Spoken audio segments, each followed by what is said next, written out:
Hey, hi, howdy. The 2024 NBA draft is officially underway, halfway over. This is going to be my immediate reaction to the first 14 picks. I'll have actual grades out at a later point, but this is just going to be my off-the-cuff immediate thoughts to the lottery picks. It looked like it was trending this way leading up to the draft. The Atlanta Hawks make it official, selecting 6'9" wing Zachary Rizachet of France, number 1 overall. Just gonna be brutally honest here, always gonna give my real takes. I don't love this pick. I think Rizachet projects to be a good NBA player down the line, but not a great one.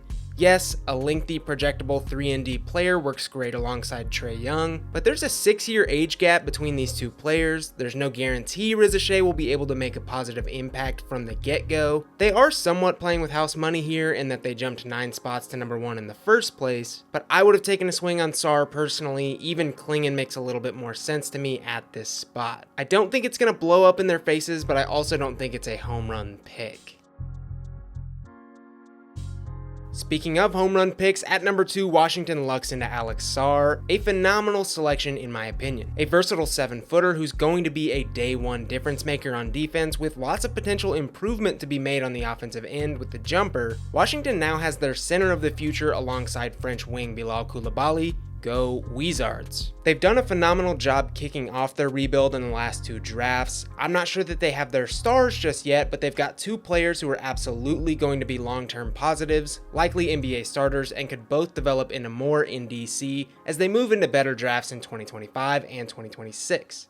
At number 3, Houston finally and officially swung on Reed Sheppard of Kentucky, what I think is another great pick. Sheppard has some of the highest feel in this class, he's the best shooter in this class, a defensive playmaker, all things I think this Houston team needs, and I worry less about his size with Houston having a legit defensive prospect in Amen Thompson. His fit with Şengün off ball is phenomenal. I don't see Sheppard as a starter next year, but I think he eventually ousts someone as a starter down the line, and thrives in this Rockets core for the foreseeable future. A+ selection from me. The Spurs went with Stephon Castle, something that was widely reported and an easy connection prior to the draft with their former archetypes. This is a bit rich for me, but I like Castle. I think the success of this pick largely depends on what role they use him in. I don't personally see him as that lead guard that he wants to be, but I think he would be awesome as a defensive stopper and connector who can do all the little things alongside Wembanyama on the wing. To me, the Spurs ultimately had a little bit of an underwhelming draft in grabbing Castle at 4 and trading completely out of 8. But it doesn't totally matter because they drafted the best prospect of all time last year. Probably the first big surprise of the draft, Ron Holland, 5th overall to the Detroit Pistons. The reports of his slide out of the lottery were indeed smoke. It's going to be massively unpopular. I absolutely love this pick. I had Holland number 1. I think he has really high upside. And while no, he doesn't add 3-point shooting to the Pistons, I think it signals the new front office is still looking at this project in the long term, which is the right move. No, they're not getting immediate gratification perimeter shooting, but they're getting a really high ceiling prospect in my mind, who is going to be so sick next to Azar Thompson as 2 high flyers on the wing who can really D up. I really believe that Holland could end up being the 1B to Cade Cunningham down the line. Another big shocker, Tijon Salone off the board to Charlotte at number 6. Obviously throughout this cycle people were really off base with Salone's range, myself included. And it makes sense as statistically he wasn't that far removed from Rizachet. I think the on paper fit with the Hornets is fine, maybe even good. Like the Pistons, I enjoy the fact they're not swinging on immediate gratification picks. They're getting a developmental guy who could be great down the line. But Salone doesn't totally fit the same timeline as some of their current players, so it's going to be interesting where Charlotte goes from here. I'll be curious to see how many NBA minutes he can get next year. Donovan Klingon was a projected trade-up target for both Portland and Memphis at number 6. Portland held out and ended up nabbing him at number 7. I'm somewhat iffy in the middle on this pick. I like it in that Portland adding legitimate size at the 5 is probably a good move after gambling on an undersized, bad defensive guard and Scoot last year, but this is also just a little underwhelming from a rebuild perspective in that the Trailblazers grabbing a traditional big with a top 10 pick just isn't that flashy. I'm still kind of feeling this one out. I don't hate it, I don't love it. I would have especially liked for them to hang on to pick 14 and swing for the fences after drafting Klingon, but live and learn. Very sneakily, the most insane pick of this whole draft, the Timberwolves, who just went to the Western Conference Finals this year, trade future capital to jump up and grab 19-year-old Kentucky guard Rob Dillingham at number 8. I like the fit a ton for the same reasons I liked Dillingham in San Antonio. He's a bad defender, really undersized, but is now well covered by Gobert behind him and other good switchable defenders in Mini. The timeline stuff is really weird here. I mean, Minnesota is going to want to compete for the championship next year. I think Dillingham's a stud, but does he help you then? Probably not. Regardless of that, the eventual offensive duo of Anthony Edwards and Shifty is going to be something to behold.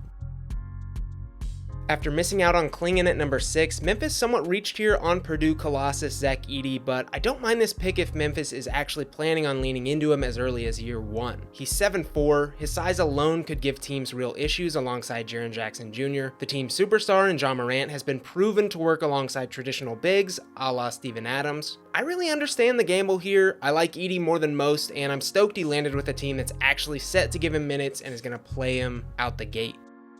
The Jazz took a chance on Cody Williams to round out the top 10. I've said it for the last month or so, I think this was likely where Williams' range starts, and I think he makes a ton of sense as a wingy forward who can see minutes next year, diving to the rim, playing defense, and shooting open shots, but more so projects to be a development style wing who can slot in at the 3 down the line and flashes those kind of passing playmaking things. I especially like the Williams selection now that Utah's future backcourt could be Isaiah Collier and Keontae George, 2 players I was personally very high on, and Williams kind of relieves some defensive pressure off that and offers some connective on-ball stuff. What I think is a really good pick here for the Chicago Bulls in nabbing hometown kid Matas Buzelis, my 4th ranked prospect at number 11. Now armed with point guard Josh Giddey and Buzelis as a combo forward, I really think the Bulls should lean into a full rebuild, keep those 2 and Kobe White as your core 3 moving forward, and get as much as you can for everyone else. Buzelis, to me at least, is going to drastically improve in a number of areas, especially if he's given the runway in Chicago. I think he's a steal at number 11, but Chicago is going to have to do its part too. You can't just stick him on the floor for 12 minutes a night and call it a day. Oklahoma City ended up grabbing my 6th ranked prospect in Nikola Topic of Red Star. This isn't going to yield immediate results. Topic likely won't even see the court next season due to his torn ACL suffered late in his EuroLeague campaign, and even then he might not be ready to take the immediate NBA leap. But if OKC can hit on another 6'7" guard, who many projected to be a top 5 pick, at number 12, with an essential house money pick, then this could be looked at down the line as the steal of the draft. Developmentally, Oklahoma City is a great spot. They have a revered shooting coach in Chip England. There's a great chance Topic will be a sleeping giant for the next couple years. Sacramento ended up going with Devin Carter of Providence, 13th overall. This is a fine fit for a lot of reasons. Carter is a high energy guy who will offer great defense, some shooting, some ball handling, and tons of really nice competitive edge. He should see rotational minutes as early as next year. I like his fit with Fox. I think the Kings did good value-wise considering their position.